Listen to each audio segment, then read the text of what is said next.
Hello and welcome to a new episode here on the Wars Rebellion podcast for Age Civil War. I'm your host, Niels Eichhorn from beautiful, finally sunny and warm North Germany. And I'm joined today by a writer of a criminal mastermind, I suppose, because we have a really interesting, perfectly 19th century fitting book today to talk about. But my guest today is Frank Garmon. He is professor of history at Christopher Newport University in Newport News, Virginia. He has published a couple of interesting articles on the American Revolution, but now has come to the wonderful side of the mid-19th and late 19th century with his new book, newish, I guess I should say. It's not quite a year old. A Wonderful Career in Crime. Charles Cowlam's Masquerades in the Civil War Era and Gilded Age from LSU Press. So first of all, Frank, thank you so much taking a little time during your spring break to chat with me today about your book. Thank you, Niels. It's a pleasure to be here. Always happy to have an interesting book to talk about too. So you kind of have the origin story a little bit in your preface of the book, but tell us a little about how you came to write a history of a 19th century con man. Well, I started working on this almost by accident during the pandemic, and all of the archives were closed in the summer of 2020. And normally during the semester, I have a couple of students that work with me as research assistants, and they look through primary sources that I've taken pictures of at the archives over the summer. So since I didn't have anything to work on that fall, I asked my colleague, Jonathan White, who's a well-known Civil War historian, if he could recommend any collections that were digitized. And he said, look through the Mm, pardon records sent to Abraham Lincoln. There are about 1,100 cases there. Historians have only written about two or three of them. They all have a connection to the 16th president. They all have a compelling story of someone pleading for clemency or pleading for their life. He said, who knows? Maybe you could write a 4-page article with a student. And It turned out a that little more than 4 pages. definitely that's what got me started. My student found the letter from the pardon clerk summarizing Charles Cowlam's case. Hmm, It noted that he had a couple of things going in his favor, that he was only 19 when he was sentenced to 10 years in prison for stealing from the post office, that he claimed that this was his first offense, hmm, and that he had some pretty sympathetic letters from prominent politicians in his home state of Michigan. hmm, But the letter also pointed out that he had a couple of things going against him. He had a letter from the penitentiary superintendent saying that he was lying about this being his first offense, hmm, that he'd been in the same prison before, uh, less than a year before, and that when he was apprehended the first time, that he was apprehended under an alias. hmm, And so the pardon clerk said, if any of this is true, Charles Cowlam has run a wonderful career in crime for one so young, hmm. and I can say without hesitation that his application is the least meritorious on file in the office. That was a beautiful line actually in the book too. And was it like, was this the first case the student found, or was this like after a little digging that they came across it? Like how did they kind of like why is this one? Like So the way that they were digitized in chronological order. And okay, so this this was letter one of was the dated, first one, yeah. yeah, it was dated April 12th, 1861. So one thing that caught the students' attention is, hey, this is dated the Hmm. same day as the attack on Fort Sumter. It's the very start of the Civil Mm. War. And so he thought that that was an interesting connection. He also Mm. thought the last line of this being the least meritorious Mm. application on file would make a good title for a Mm-hmm. short paper, the least meritorious application. So I think that he found it pretty early on, given that they were Yeah. in chronological order, but he would have had to go through a month or month and a half or Mm. so of cases that were sent to Lincoln or very early on in his presidency. Right. So at what so did the students actually write a paper then? Not yet. So Okay. we've written a draft of something together, but we Hmm. haven't published it yet. Okay. Yeah. All right. So at which point did you kind of take this on as your project immediately or At first, I saw it more as a side project. okay. But when I saw that he was pardoned by Lincoln after Virginia had Mm, seceded from the Union, then I thought that this could be a really interesting journal mm, article because it right. raised the question of what happened to federal inmates Hmm. after secession. Right. It put them in a really awkward position because they're separated from the Mm, evidence that could exonerate them. They're mm, appealing to the president of the United States, even though they're in the Confederacy. mhm, And so that spring, in the spring of 2021, I started looking for other cases, and I found a couple of examples where Lincoln had pardoned people after secession, or where Jefferson Davis had pardoned inmates convicted of federal crimes. But it's not until that spring that I discovered that Jefferson Davis had also pardoned him for the same crime that my colleague Jonathan White said this could be a book. And so, oh. so it's at that point that I began working on it full time. Mm, And so I spent the summer from the summer of 2021 through the spring of 2023 working on it full time oh wow. and sent Yeah. it to the press then. Wow. So like one of the things that you can kind of sense in it is sort of a bit of frustration, right? Of like the record. And like how like I mean, we're talking about a common with Cowlam, and he obviously has instances, right? Like this pardon application. He's lying about, oh, never did anything before, and why like and then of course it comes out he did. So how hard was it to track somebody down who wanted to partially hide his past? It could be difficult. Part of the difficulty was that his name was misspelled all sorts of different ways. Mm, And it seems that he almost encouraged mispronunciations or misspellings of his name because he didn't want to be found. yeah. And he used several aliases. Mm, Uh, that added some challenges to the research as well.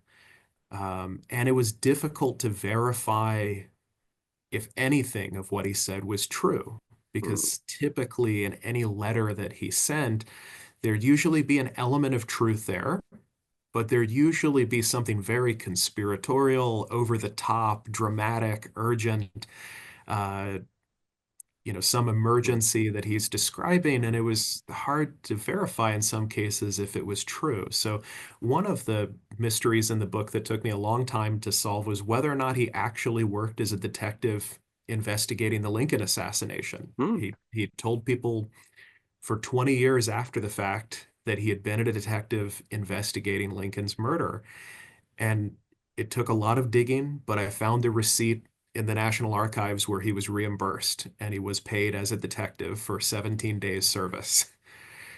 So it took a lot of digging to find that receipt, but in some cases mm. it was tough to verify some of his stories. So how do you look for somebody that uses aliases? Like newspaper database or something. How do you find him then? Great question. Well, he would often use parts of his resume under Okay. the alias. And so even though his name was Charles Cowlam, he would sometimes go by a different name, like Livingston Graham or William E. Burlick, and he would repeat some of the same stories, Hmm. or he would list some of the qualifications from his resume. That he would Mm, point out that he was the former commissioner of immigration for the state of Florida, that he had raised money for the victims of the Chicago sufferers from the Chicago right. fire. Um, so he would repeat some of his credentials in ways that I would sometimes search for the credential and then find Mm, him. In other cases, he was exposed. Mm, yeah. as being Charles Cowlam, Right. and someone else had figured it out in the 19th century. And you were like, thank you. You did a great job for me. Yes. You had detectives in the century working for you. Yeah. Yeah. In a way, we do as historians. Yeah. Yeah, you Yeah. could have had a research assistant. Like you never meet them, but they did their work for you. So, and so you like, did you have like kind of like how early on in the research process did you kind of develop like this is his resume and then we're able to like look for it and how I guess how late in the process were you still like finding like, oh, there's another piece to his resume that I didn't even think about, see, know about yet. Well, there's an article that was published in the Detroit Free Press in 1874 that attempted to summarize his life. Mm, And that article was written by a New York attorney named Ira Schaefer, who was trying to track him down at that point in time because Charles had married half a dozen women in a span of 6 months in Manhattan and disappeared with their money. And he was representing one of the women that he had mm, defrauded and was trying to locate him. So mm, he told his story up to 1874 with a few errors that mm, had to be double checked and verified, but it provided a good introduction to his life. So fairly early on, I had some structure, mm, but there were also some big gaps, like what happened to him after 1874 when he disappeared, when he was accused of bigamy. mhm, So in terms of his early life, he was born in Michigan.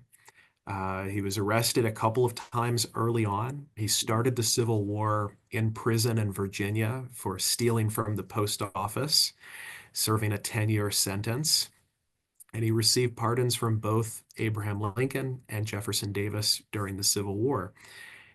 After the war, he worked as a detective investigating Lincoln's assassination.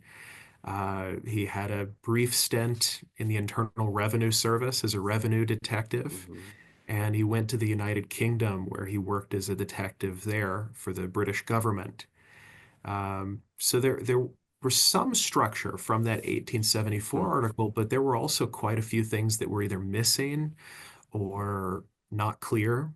And even late in the project, I was still trying to figure out some of the details, or some of the moving parts of his story, like what was he doing in Canada for the mm. Canadian government? That was a confusing part of the story. Yeah, Um, see that. why did the British government hire him? Mhm, There was some mystery there for a while. mhm. What did he do after 1874, where he disappeared for 12 years? That was a difficult part of his story to piece together.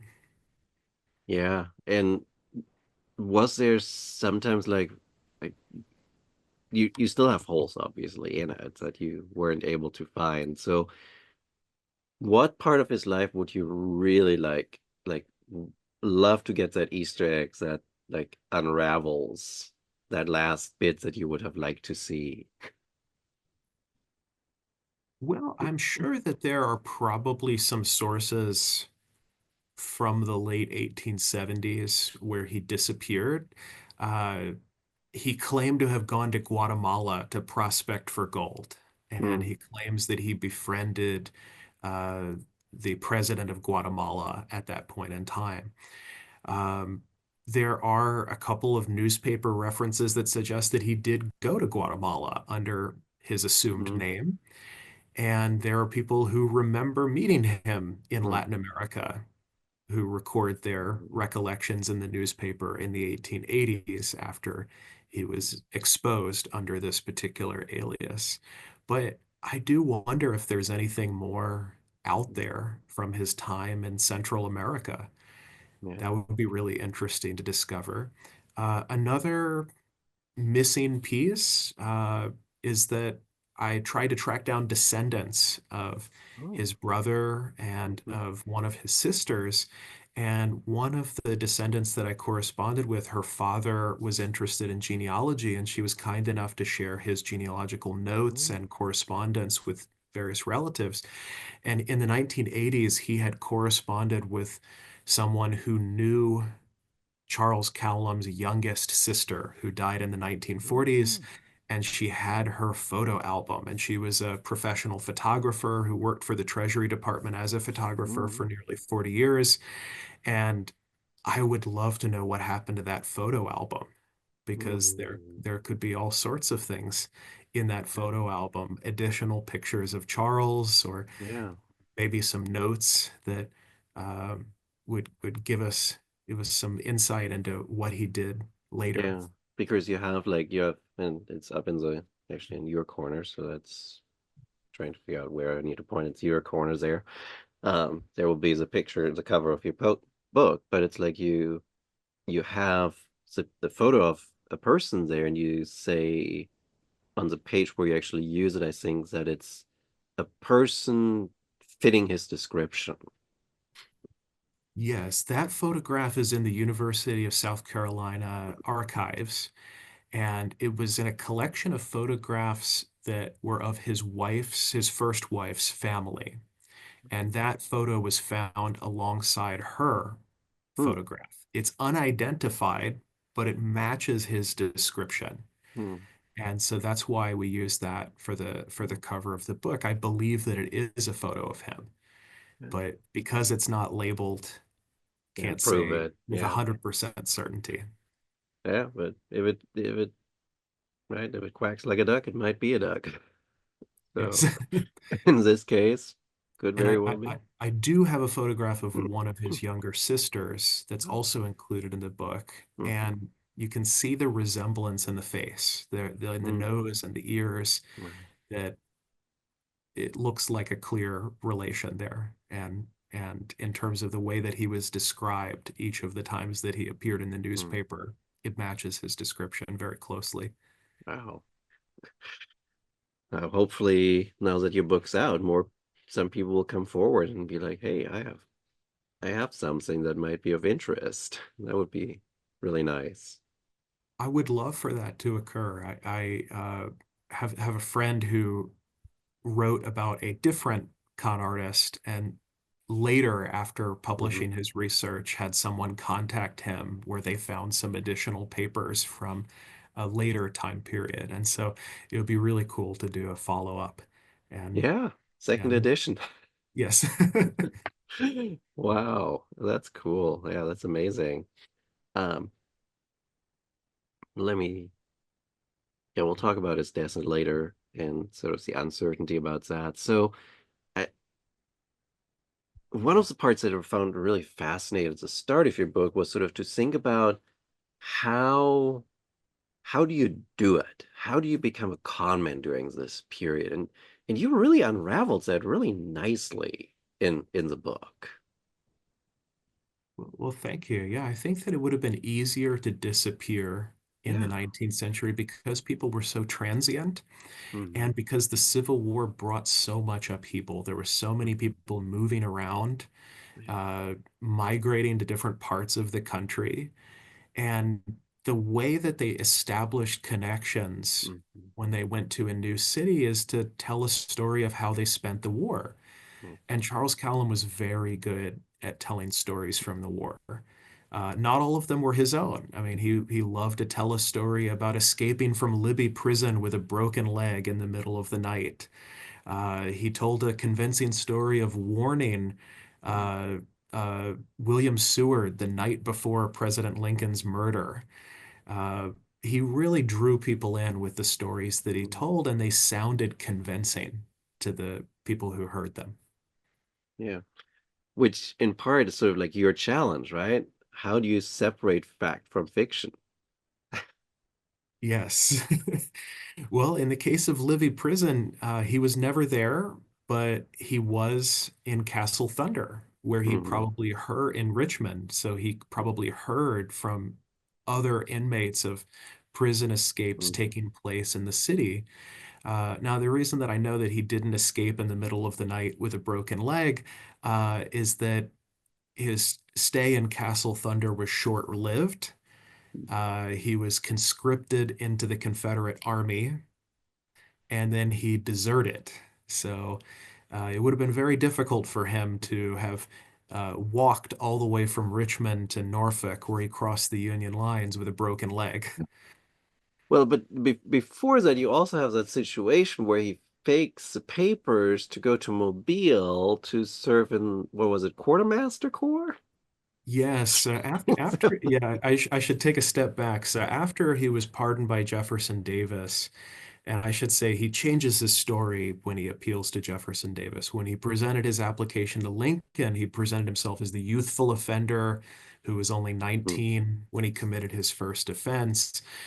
When he appealed to Jefferson Davis, he knew that his letters from Northern congressmen were not going to be as convincing. hmm, And so when he appealed to Jefferson Davis, he presented himself as an ardent Southerner, that he enthusiastically wished to join the Confederate Army if only he could be released. And he produced a letter that was supposedly from his maternal aunt that hmm, claimed that she had three sons who had already died or been wounded in the Confederate service. She said that one is buried in a soldier's grave at Shiloh, another in an unmarked grave on the banks of the Rappahannock, and a third that she described as a maimed and helpless creature who seemed to be driven insane by his what he had seen in his battlefield experiences.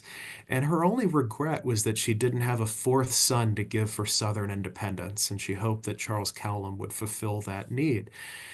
The only hmm, problem with this story is that Charles Cowlam had no maternal aunt, that his parents were recent immigrants from England and Scotland, that they had no connection to the American South. They had closer ties to Canada, and he had no relatives fighting in the Confederacy. The only member of his family actually serving in the war was his younger brother George, who had enlisted in the Union Army. hmm, So after he was pardoned by Jefferson Davis, he was conscripted into the Confederate Army the hmm, first time, and he was assigned a position in the quartermaster's department in Richmond. Most likely, they assigned him there so that they could keep an eye on him, hmm, hmm. thinking that he could very easily desert and flee to the Union, Which he flee to the eventually North, does. which he eventually did. And during his time in the quartermaster's department, he reported after the war that he forged paperwork and transferred himself to Mobile, Alabama, and that he used that paperwork as almost a cover that he could travel freely through the South. That he made his way to Mobile, and rather than reporting for duty, he presented himself as a wartime speculator.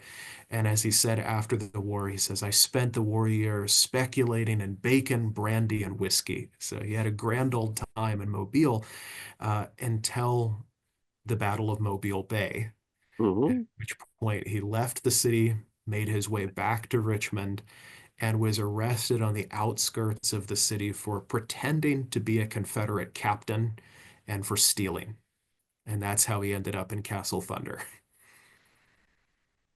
And of course, you could ask now, it's like, is it real, right? Like, did he ever go to Mobile? Did he ever speculate there? That one I had a difficult time with, but I there bet. are parts of his story where he has details in his narrative Mm, that someone who had been to Mobile would know about, like the location of mm, particular hotels yeah. or particular people who would have been in Mobile at that time. So his story to me sounded convincing that he had actually gone to Mobile. Oh, wow. Good for him, I guess, that he for once didn't lie. It also would have been a good place for someone presenting themselves as a wartime speculator to go because Hmm. Mobile was the last Confederate Yeah, port to be blockaded. So yeah. for anyone who's pretending to be a wartime speculator, and I say pretending because he had recently been released from prison, where would he have obtained the capital to actually become a speculator of any consequence? But he was telling people that he was a wartime speculator, and that would have been the place to do it. Well, and he's also, because when you think of it, the other port would have been Wilmington. That's way too close to Virginia and Richmond, to the quartermaster folks that he's working with to kind of be found out too. Yes, that's true. So there's a little bit of distance for him to do that. And and you get to this really like I had to smile and shake my head every page when I got to chapter on the Lincoln assassination of like he literally fabricates a story that he knows secrets information about the Confederate plan, and they believed him. It's like that was the Yeah. part that got me the most. It's like these Union investigators trying to figure out who caused the death of Lincoln actually believed this guy. Yeah, and here we have the convict who's now the detective. So Yeah. uh, he told a really convincing story. So after he learned of Lincoln's assassination, at this point he was had rejoined his family in Detroit after crossing the rejoined his family in Michigan after crossing the Union lines, and he boarded a train to Detroit, told a story to the colonel commanding the military district of Michigan that he had been in Richmond the whole time, which Mm, was mostly true. yeah. He said, I've been in that city since 1857, which was correct. That's when he was convicted and sent to the Virginia State Penitentiary. He did not Uh, just he, where he was residing during that time. he told the detectives that he says, I was unemployed for a time, which was true. And but then he told them this grand tale of having infiltrated the Confederate Secret Service and having been a spy all along and having observed various goings-ons in and around Richmond Mhm. and various plots against Abraham Lincoln. So yes.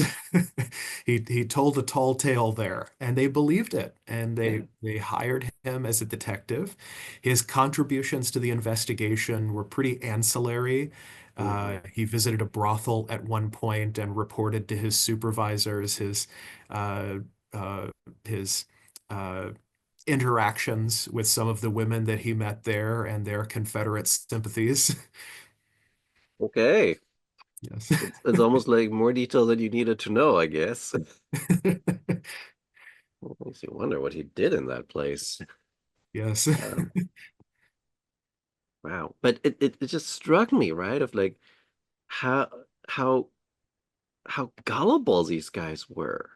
Because they just took a guy who they had no ability to verify whether he actually had any knowledge, whether he was it was right that he was a spy, and they oh yeah, he can be a detective, even though he you kind of elaborated about it on 2, 3 pages that he goes to the wrong person. He doesn't follow what he's supposed to do.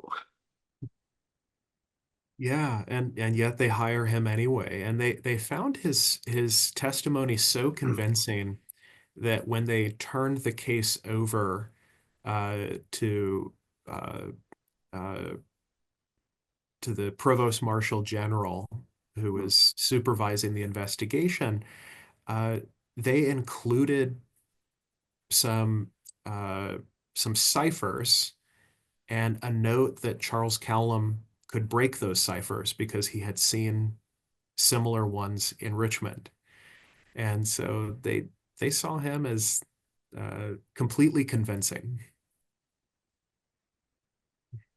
I guess the question there kind of that follows from that is were they just so desperate to have the stories they wanted to tell told kind of confirmed, right? That Well, certainly investigative work in the 19th century was not as gosh. sophisticated as it was in the 20th. Um, Sometimes people would ask him how he knew certain things, and sometimes he would brag about it in some of his Mhm. letters. It seemed that one of his keys to success was his younger brother George, who was a Mhm. telegraph operator for the Union Army, and then after the war worked as a telegraph operator for Western Union and Franklin Telegraph and a few other telegraph companies during that period.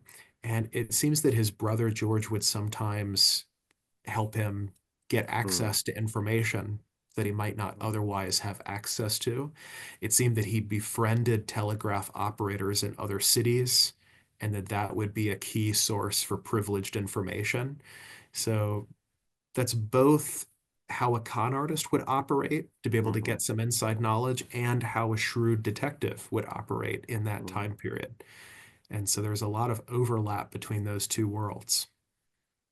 Yeah, because I was just thinking exactly that, right? It's like, what's the difference between a con artist and a detective, or a criminal and somebody who's enforcing the law? I mean, it's sometimes a very slim margin of like, well, I was in prison. Well, now I'm hunting criminals, so I know how they're thinking.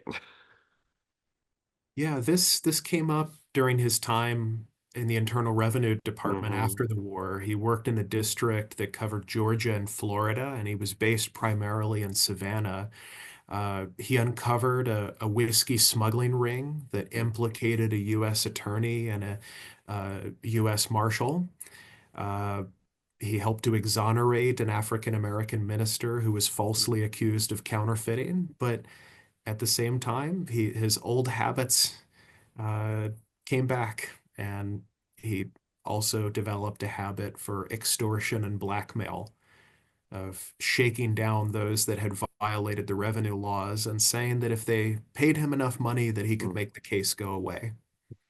That was just so sad on part, where it's like you kind of were like, wow, he actually did his job. He found some bad people. He uncovers this ring. He exonerates that pastor. And then it's like, but of course you had to do that again and get yourself in trouble. Yeah, there's always a bit of shadiness in each of his dealings, and that it of all of the parts of his life story, it seemed like he was trying to go straight for once and trying to lead Hmm. a moral life, uh, but he wasn't able to stick to it.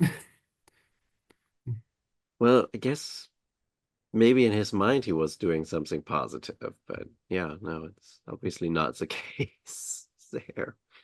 Um, but yeah, it also kind of is an interesting transition, right? Because he has sort of this, oh God, I'm blanking on what he committed ex crime in Ohio that he got into prison for, because he was in prison in West Virginia, Virginia eventually. Yes, so this was when he was a teenager. It was before he was arrested for stealing from the post office. He was arrested for breaking into houses near Parkersburg, Virginia, Wait, that's it. Second, and yeah. he escaped across or I should say, he was apprehended in Ohio, Hmm. and he escaped from the jail in Athens. He and his accomplice, they were quickly recaptured and transported back to Virginia for trial. He was sentenced to 15 months in the state penitentiary, and this is why the Virginia penitentiary superintendent recognized him and described him as, quote, an old jailbird, saying that he had served in this prison before. And it also explains why, in his letter to the pardon clerk, the penitentiary superintendent pointed out that he'd been arrested under an Hmm. alias. And he says in his letter that he was recognized by men at the Ohio penitentiary at having served there previously, Hmm. which was not quite correct. He had not been sent to prison in Hmm. Ohio, but he had spent time in the Athens, Ohio jail and had escaped from jail there. And that's why he would have been transported back to Virginia. Right. So he has like, so he has he has sort of burglary in Ohio. He has theft from the post office. So it was like he had been stealing primarily.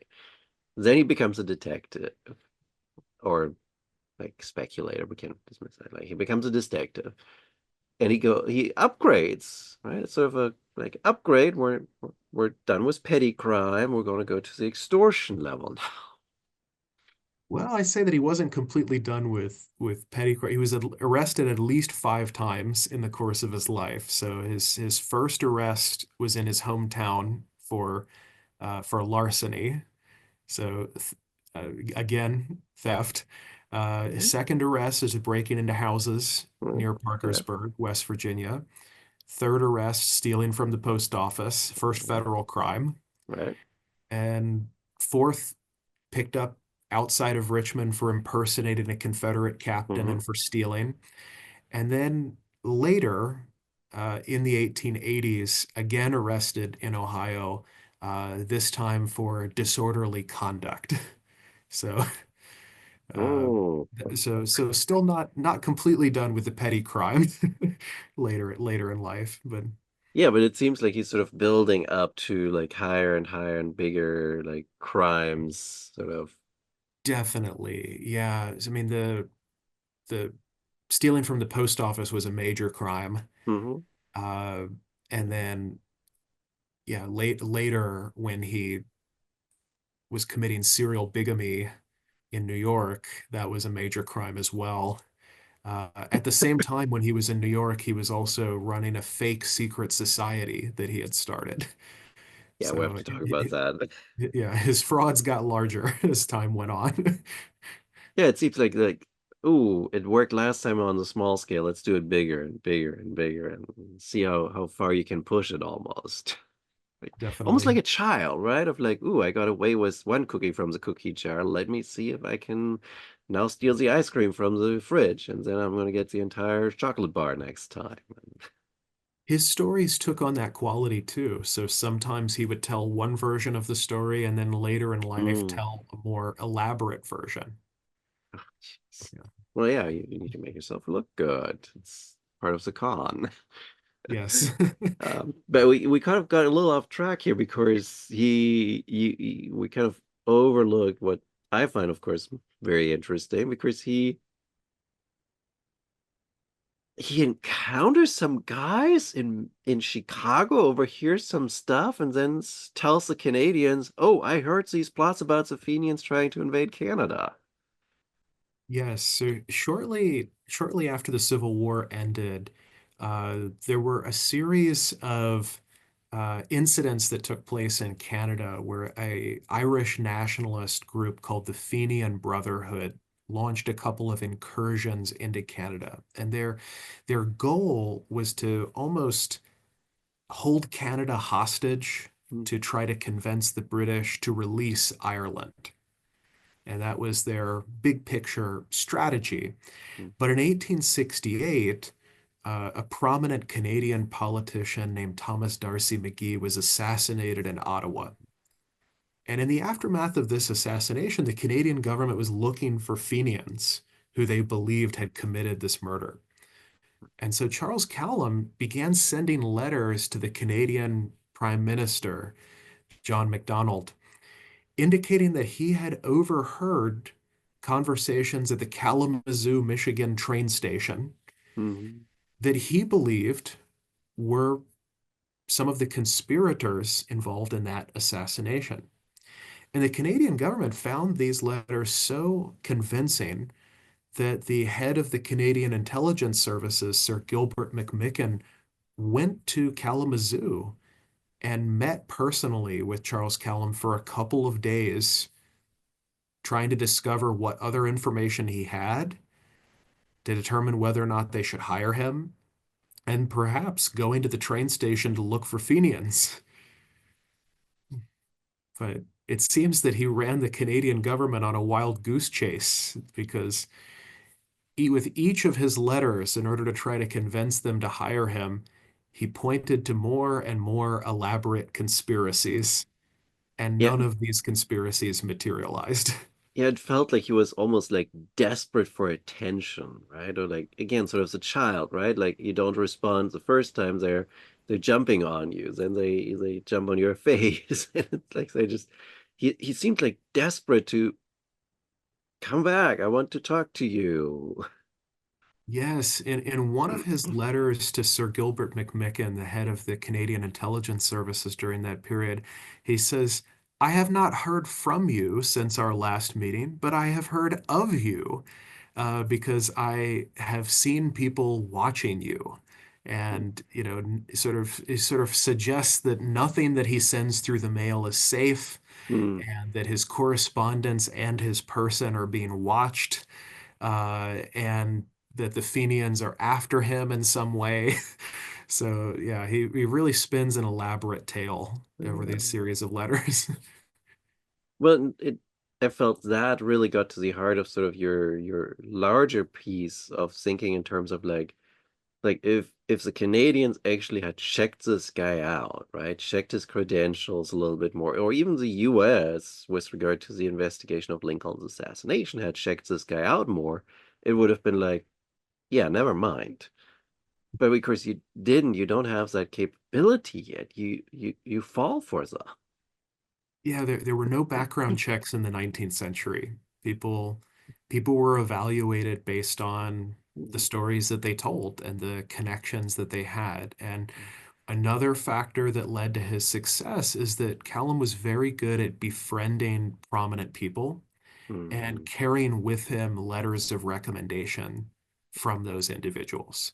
So he could pull out of his pocket and say, here's a letter from a Michigan congressman. Here's a letter from uh, the Assistant Secretary of the Treasury, I think third Assistant Secretary of the Treasury when he worked in the Mm-hmm. Internal Revenue Service. Yeah, and it does make you wonder though how easy it is also to forge those letters, right? You know. As far as I can determine, they were not forged. There were a couple of cases where I looked to see if they were, and I tried to find handwriting from those individuals to think, because in some cases the letter would be glowing, positive, with so much praise for him that it made me wonder whether or not he had forged it. And in each of the times that I looked, that was not the case, but it did cause some concern. Wow. It like we talked before the interview started about like people asking you about making comparisons to Trump, and it just naturally came to my mind like that doctor's letter, right? That Trump got that says he's in perfect health. And Oh everyone yeah. is like, yeah, he probably wrote that himself. Yes. Oh, yeah. But on the other hand, it's sometimes this like how often have we encountered this in our personal lives that this person that we found the most despicable that is a backstabber but has like two or three people wrapped around their fingers who loves them, who thinks they're the greatest person in the world. And with that, you get kind of the privileges of letters of recommendation, reference, introduction. Yes. When Callum tried to obtain a job with the British government, uh, the Michigan congressman who had written letters of recommendation on his behalf when he was soliciting the pardon from Abraham Lincoln also wrote letters on his behalf to the British government. And they presented a fantastic picture of his life. The Michigan Congressman Francis W. Kellogg says at one point in one of the letters that he was the head of the Secret Service within the Confederacy, that he had infiltrated it so much that he was like a super spy in the South. So he had clearly believed Cowlam's stories and had even added to them. Mm-hmm. Right. And he was also the guy that wrote him a letter for his pardon, wasn't he? Yes. Yeah. Yeah, this was a freshman congressman representing his home district of Battle Creek, Michigan. He had befriended the Cowlam family and really enthusiastically uh, tried to secure this pardon from him during the secession crisis. He wrote letters to Lincoln's attorney general uh, and to the pardon clerk, pleading for clemency and emphasizing in one of his letters, he said, Virginia will secede any day. Act now or never. Mm-hmm. If you don't take action now, he could be trapped in the South. Yeah. Well, I guess the rest of the family was nice, so. Yes, yeah, everyone else in his family was respectable, well respected in Michigan, and not in any way related to his crimes or or schemes. Well, like, did Kellogg was his name, right? Like, did Kellogg ever met him then? Like, were you able to figure out if they met in person at any point in time where Kellogg could have been like, yeah, this guy is shady? I'm sure that they met at some point because they maintained Okay. a correspondence, Okay. because he was writing letters of recommendation for him in Right. 1860 and 61, and he then continued to write letters on his Mm, behalf as late as 1871. And Mm, so that's a 10-year period where they would have maintained a correspondence. So mm, I'm sure that they met in person. I don't know where or when, mm. but at some point in that 10-year period, I suspect that they met. Yeah, I mean, it made sense that. And yeah, we already we talked about the British. So Florida, like the Yes. Sunshine State, was a very big, and that story was rough because it was so many pieces, so many like moving parts, so like it was just complicated of like the I guess crime he was about to design or like the conspiracy was trying to manufacture to get himself elected. Yeah, so Cowlam, when he went to the United Kingdom, he went there after he left the Internal Revenue Service, Mm, and he got a job with the British government almost as a spy slash detective in Ireland. mm, And he claimed that he was investigating the same Irish nationalist networks, the Fenians. The British government fired him after about 6 months because he was egregiously overbilling them, and they mm, accused him of doing no real detective work. At which point he returned to the United States and decided to go back to his old district that where he had served in the Internal Revenue Service. He went to Florida and he befriended a Reconstruction Republican governor named Harrison Reed.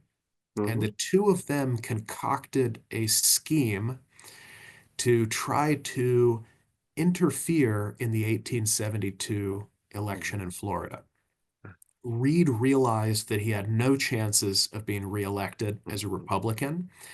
And so some friends of his convinced him that he should throw his weight towards the Democrats, and that if the Democrats won the state elections, they would send Reed to the US Senate, because in mm, those days, US senators were elected by the state legislatures. So Reed hatched this plan, and Cowlam helped him out with it in a couple of ways. He first tried to remove some of the federal oversight over the election, mm, and he convinced Ulysses S. Grant to remove the U.S. Marshal and U.S. Attorney for the Northern District of Florida, mm. who Reed believed had conspired in his latest impeachment proceedings. He was a It was a very couple of con peach. he was a very controversial governor of Florida. He faced impeachment proceedings against him at least 3 times during his 1 year term. And he believed that these two men were responsible behind the scenes for encouraging the legislature to impeach him the latest time. I So he guess I should convinced, ask you briefly, like, how do you get impeached 3 times in one? great question. Well, he was impeached. Uh, he had two Senate trials. Um, the third time I think was I'd have to check my notes, but I think the third time was not successful, but they Hmm. did try to impeach him. But he was impeached twice, and in the two Senate trials, in the first one he was convicted, Hmm. but it was overturned. It was vacated by the state Supreme Court. And the state Supreme Court had been entirely appointed by Harrison Reed because he was the first governor Hmm. during Reconstruction. So they sided with him and they threw out this conviction. In the second case, they impeached him, but the Senate adjourned before the trial could be concluded. And so he appealed to the state Supreme Court and said, well, their adjournment is a dismissal. And the Supreme Court agreed with him, and he announced himself governor of Florida. So it was a very contentious period of Florida history, and uh, really, really crazy era of Reconstruction politics. So Reed convinced President Grant to remove the U.S. Marshal and the U.S. Attorney, and he convinced Grant to appoint Charles Cowlam as U.S. Marshal for the Northern District of Florida. In this case, Cowlam went to Washington. He met briefly with President Grant and convinced him that he was the best man for the job. Uh, Grant was something of a maverick politician. He did not want to use the old patronage networks of just trusting senators to recommend people Mhm. for federal office. And so he instead believed that if he met with someone personally, he could have a real sense of their character. But Mhm. this was also Grant's fatal flaw. It made him really susceptible to con artists like Cowlam. So after a brief meeting, Cowlam convinced him to appoint him U.S. Marshal, where he Mhm. returned to Florida and an outcry ensued. It seemed as though every Republican in Florida wrote to Washington saying that Cowlam is a fraud, a crook, perhaps not a Republican, that he'd rendered no service to Reconstruction, and Grant rescinded the appointment after 10 days, at which point Cowlam decided to create something of a fusion ticket. He decided to print deceptive looking ballots that had Grant and Wilson, the Republican presidential and vice presidential candidates, with all of the state office holders for the Mhm. Democrats. And he included his own name running for one of Florida's two congressional seats. I think you have a picture of it in the book too. Yes. Yeah, there's one that survived that's in the Florida State Library. How But hard was that finding? Like you, we were looking for one ballot that one man produced, of which, what was it? Like he got 75 votes or something. he received 92 votes across the state, so he did not win in his But effort. one of those survived. Yes. What's the chance of that? Well, I should say the Florida State Library is really well run, and they were extremely helpful in researching the book in terms of photocopying, digitizing, and sharing sources with me. So they were really all stars in terms of facilitating research in Florida history. So I really want to commend them. Um, Still, like just that somebody keeps that ballot for 160 years. It's yeah. incredible. So in the weeks before the election, Reed and Cowlam realized that the governor had extraordinary authority. That the Constitution of Florida at that time said that the governor could remove any state official and appoint any county officer. So they realized that they could remove county election inspectors and county supervisors and move polling places in key counties. So in the weeks before the election, Cowlam and Reed worked together to try to steal it. Now, they were ultimately unsuccessful. The Republicans won handily both in the national and in the state elections. Reed did not go to the U.S. Senate. Cowlam was not elected to Congress. Their plan failed, but they tried. Yeah, but it's incredible, right? Like two convinced guys who are like, I want to win this election, are able to pull all of this off, right? Because when you think of it, it's like you're I didn't count how many people they removed, how many polling places they moved. It's like it's a huge amount of logistics involved in this. And no one said, wait a minute, or this is weird. What's going on? Right? Like it's incredible what they did. There was some pushback against it, and people did write to Republicans in the Yeah. state government, criticizing what was going on and Mm, trying to convince them to take action. In some cases, there was one case where Reed removed one county official, mm. and then replaced him with somebody else, and then replaced the original, or like it was a complicated back and forth because of some of the pushback that he received. But it is amazing the lengths that they went through to try to manipulate the results in this election. And in like, I guess it wouldn't have been a crime. I'm sure that it would be, but I don't know.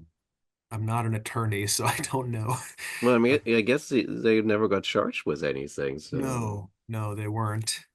I get, but this would like, I mean, when you think of all the things he has done, this would be his biggest crime, right? That trying to steal an election. Yes, I think so. Yeah. Um, Yeah, not in terms of dollar amount, but in terms of the scandal, definitely.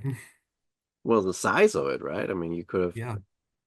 become a like representative potentially for 4 years. I mean, 2 years for sure, and then you're an incumbent and use the Yes. machine to keep that job for another term. Uh, Jeez, could Yes. you imagine that? Like, never mind, never mind. Let's not imagine the conman being congressman. Uh, wow. But yeah, it just that was just and how elaborate that scheme was. That they kept all of these pieces moving. That they were able to convince Grant about it. But then I was really impressed how quickly the Republican machine was like, wait a minute, what's going on here? And how quickly they were able to get to say like, Grant, no, this needs to you need to change this again. Yeah, it's interesting. We usually look at patronage politics as being corrupt and inefficient, but Mm, here patronage networks responded really quickly in yeah. exposing this scheme. And parts of it were not fully exposed until this Mm, book, because one of the letters that I uncovered describing the conspiracy lays out each of the parties and how Reed is going to appoint particular county supervisors. And it's a letter written by Cowlam. It's in the College of William and Mary Special Collections Library. And the letter ends by saying, Reed will appoint every man that Bloxham supports. And Bloxham is the Democratic yeah. candidate for governor that year. And so it shows the length of the conspiracy that here is a sitting Republican governor Mhm. taking marching orders from the Democratic candidate running that year of what he's going to do to manipulate these results. Incredible. I mean, that's just incredible to think about what. And Colin did that under his own name, right? Yes, So it's like not that was under the an easy alias. fight, I suppose. Yes. So from here it's sort of downhill from now because now, well, he disappears for a little bit. Well, No, first, no, sorry, he first he went to, reappears in New York. yes. So after losing the election in Florida, he decided to go to New York City. And there he started a fake secret society that he called the Order of the Patrons of Industry. He modeled it off of the Granger movement. The Grangers were a group of farmers who organized and believed that if they united together that they would be able to exert greater political influence. Mm, And Cowlam realized that there wasn't a similar organization for urban working men, mm, that they couldn't join the Granger movement because they weren't farmers, but they sympathized with it. mm, And so he felt like there was a hole in the market there. So he created a fake secret society by day, and then by night, he presented himself as an eligible bachelor, even though he had married in 1866 in Detroit. And this is by now 1872 and 73 and early 74. He presented himself as an eligible bachelor and in a span of 6 months married half a dozen women in Manhattan and disappeared with their money. One of the women hired Ira Schaefer, the pugnacious New York attorney, to try to track him down. And he took out advertisements that included statements like, this woman has lost $50,000 and is prepared to spend another 50,000 getting even with him. it was Matt. Yes. But that's kind of completes that story. He's never found, right? Like Ira never finds him. No, I did not find him. So he disappeared. He fled New York. He changed his name and for the next 12 years went by the name Colonel Livingston Graham. Yeah, we'll get to him in a little Yes. bit. But it's just in this again, it speaks to your book's general theme of like you wouldn't be able to pull that off in Ohio or in Indiana or Michigan, but in a massive urban space like New York, where it's so anonymous, you could pull that off. He realized that New York City in those days did not have marriage licenses, that all marriages were privately recorded in places of worship. Right. And he realized that if he moved from neighborhood to neighborhood, presenting himself as a youthful bachelor, he was always described as having a youthful appearance. Yeah. That he told people that he was rich. He said that he would Mm. marry no woman who could not match his own fortune. And he targeted wealthier widows. Hmm. Yeah. Like, desperate for attention. He found his victims well. Um, Yes. but back to the because he runs that husbandry organization out of his newspaper office. And what I really found fascinating was that Philadelphia guy or Philadelphia chapter that is like, what's going on? Let's investigate this guy. Yeah, he started this fake secret society and convinced a couple dozen chapters to organize and Hmm. to pay monthly dues to the national chapter. But he would typically receive their initiation fees and then send them a letter shaking them down for more money, saying that he needed money for uniforms and supplies and etc. So a Philadelphia chapter of working men thought this was a ripoff, and they sent one of their members to New York to try to speak with the editor of this publication. And they could not find Charles Cowlam. They instead met a guy who called himself William E. Burlick and told them that the editor was out of town and couldn't be located.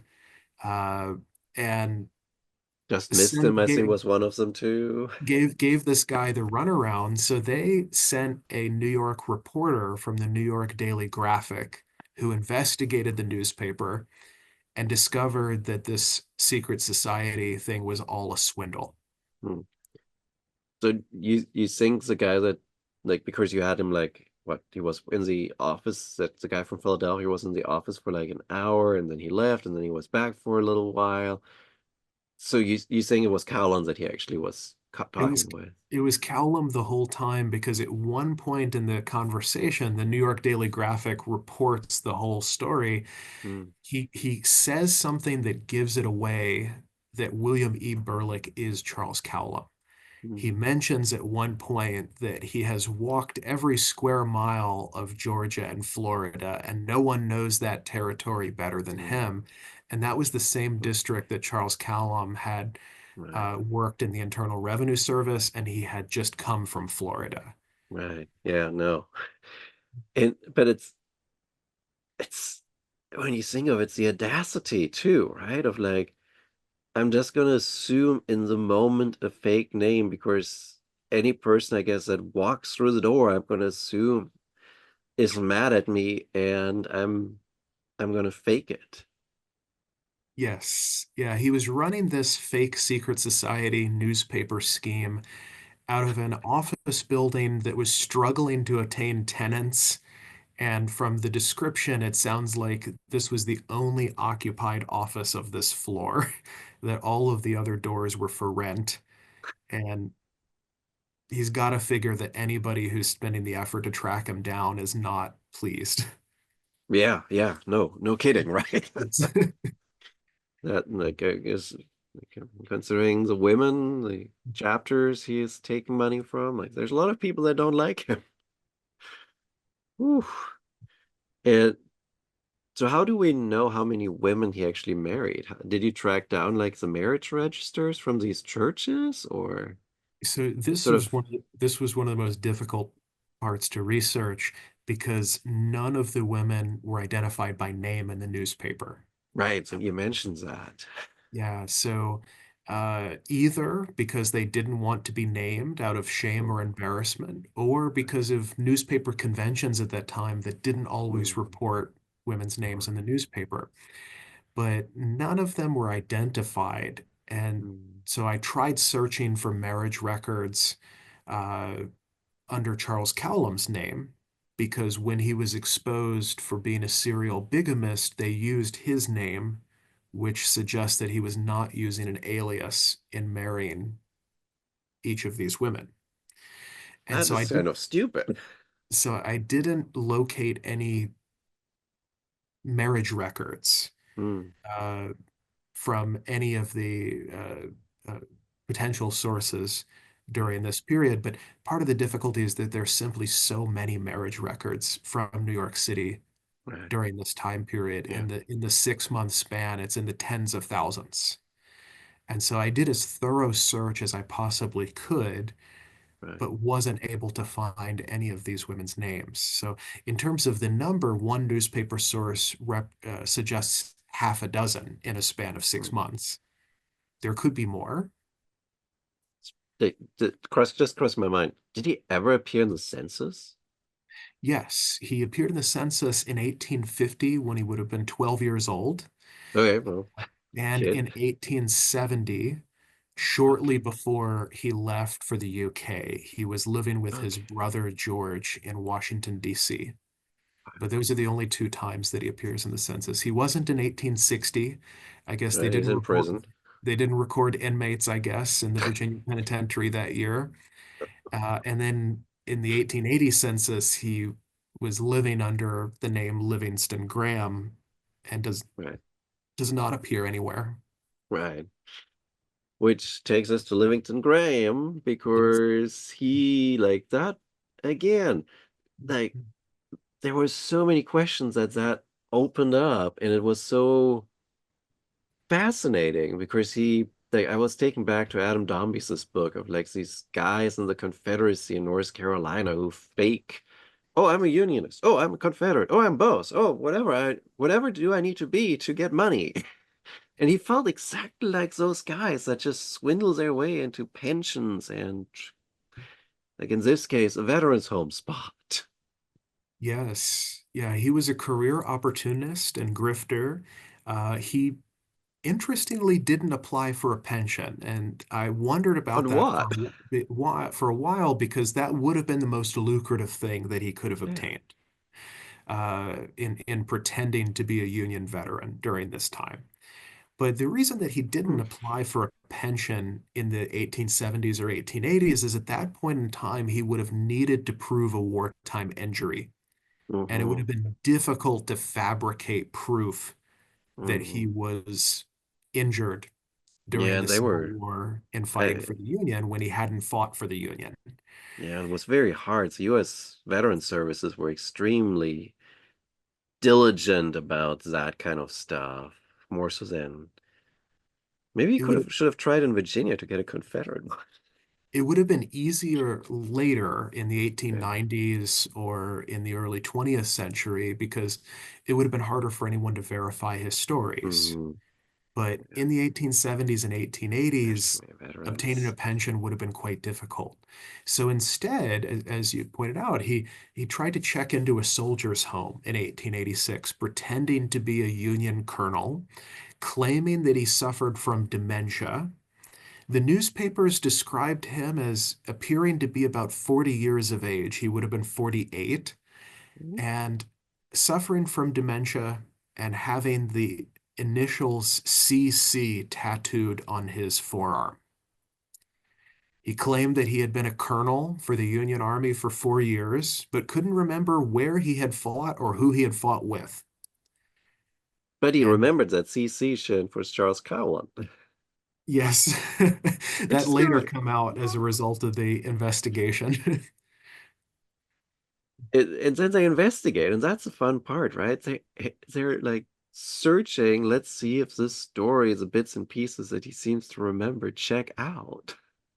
Yes, the War Department investigated his claim for 3 months. And after a 3 month investigation, which according to them took them from Canada to Guatemala, discovered that his real name was Charles Cowlam and that he had never been a soldier in the Union Army and therefore had no claims to the soldier home. But it was just fascinating of how all these different places that they were like, okay, so we got this request to investigate.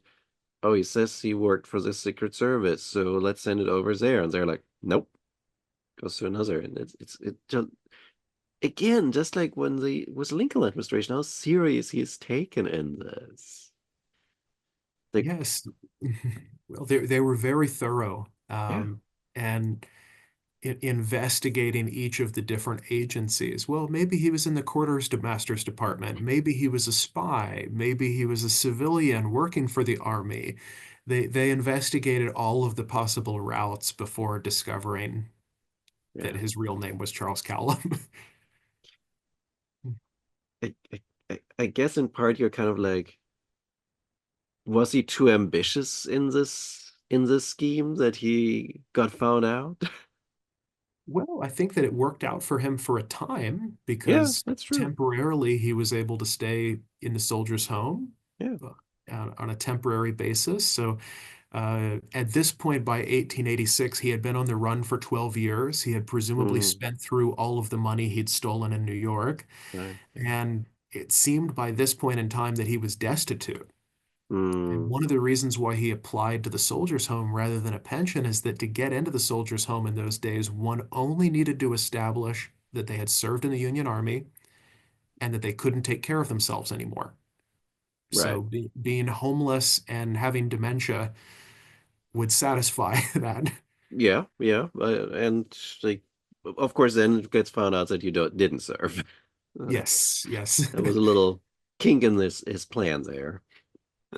Um, but I do because so if I understood the way it was you presented it correctly, they eventually asked the family to pick him up because they actually believe he is dement, but they have figured out he's a nobody. He's just trying to play the role.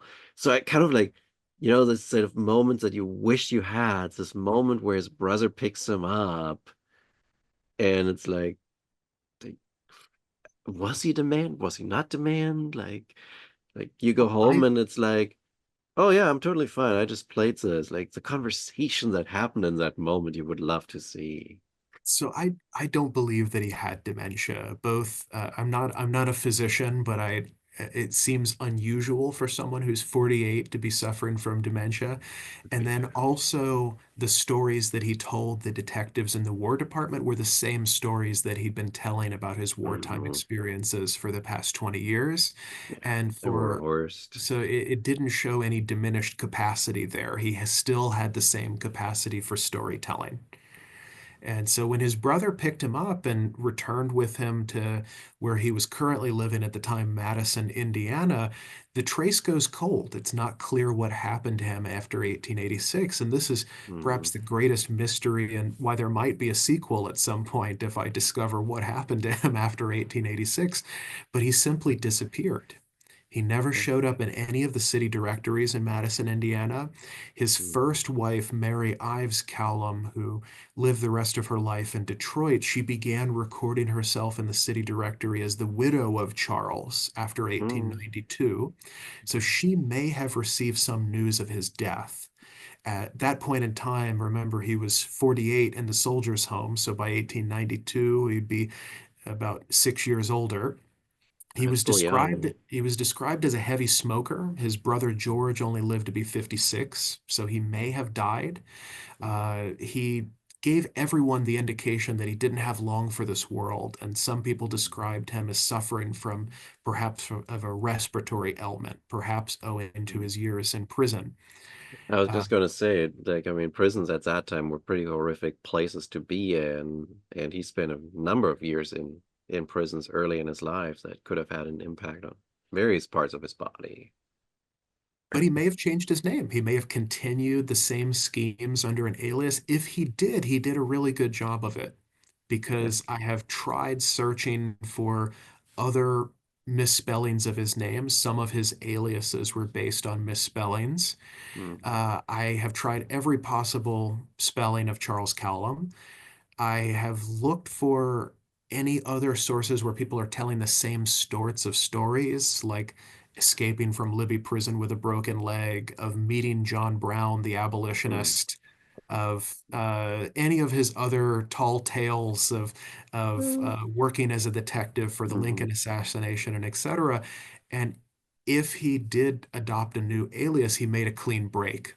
because he didn't tell the same stories again after 1886. So I think that he may have died sometime thereafter. Yeah. But you also have at the end, there's a story of him coming from San Francisco to, was it Annapolis or somebody with In New something of a similar Jersey. name, going to New Jersey and then getting married. And so like, but it's like, we don't know.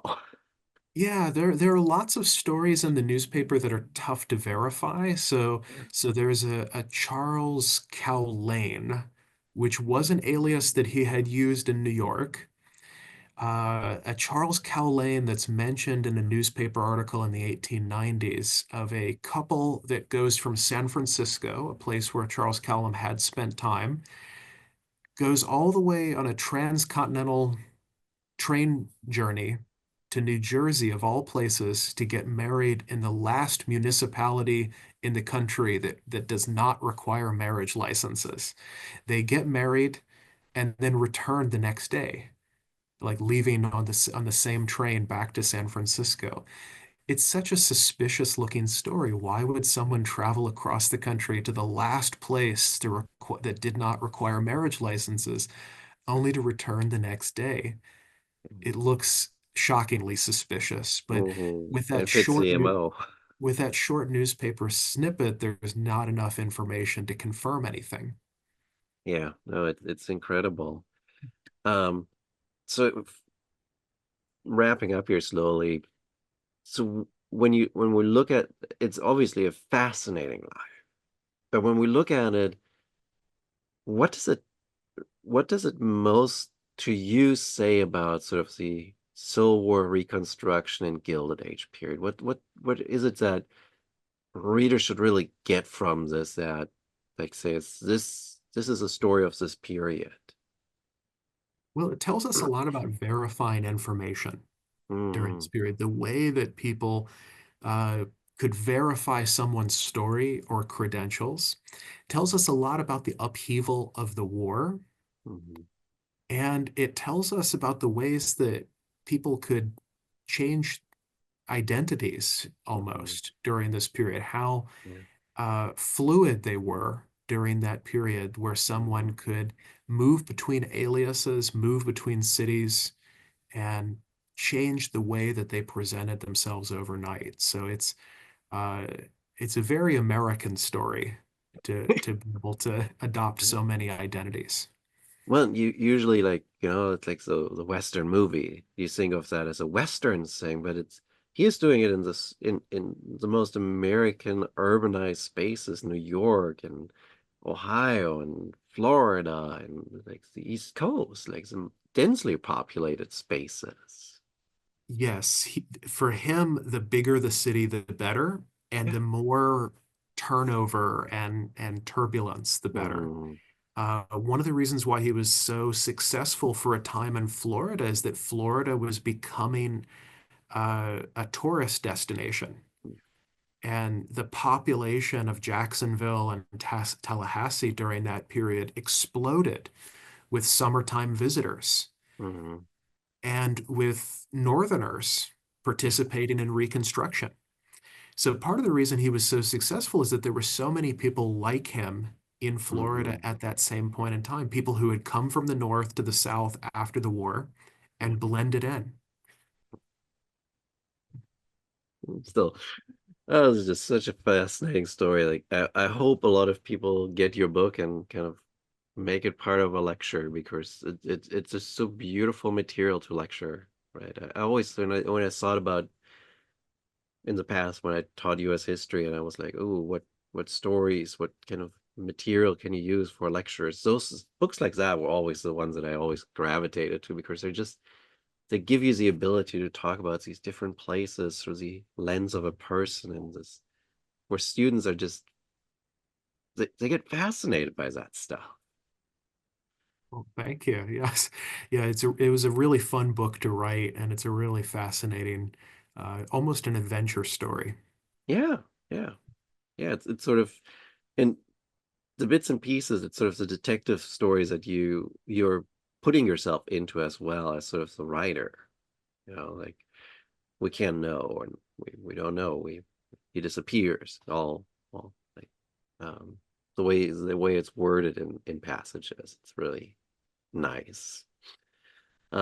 So final one, what was your favorite part of Colin's life to find or research or I would say that some of the descriptions about him are okay. really hilarious.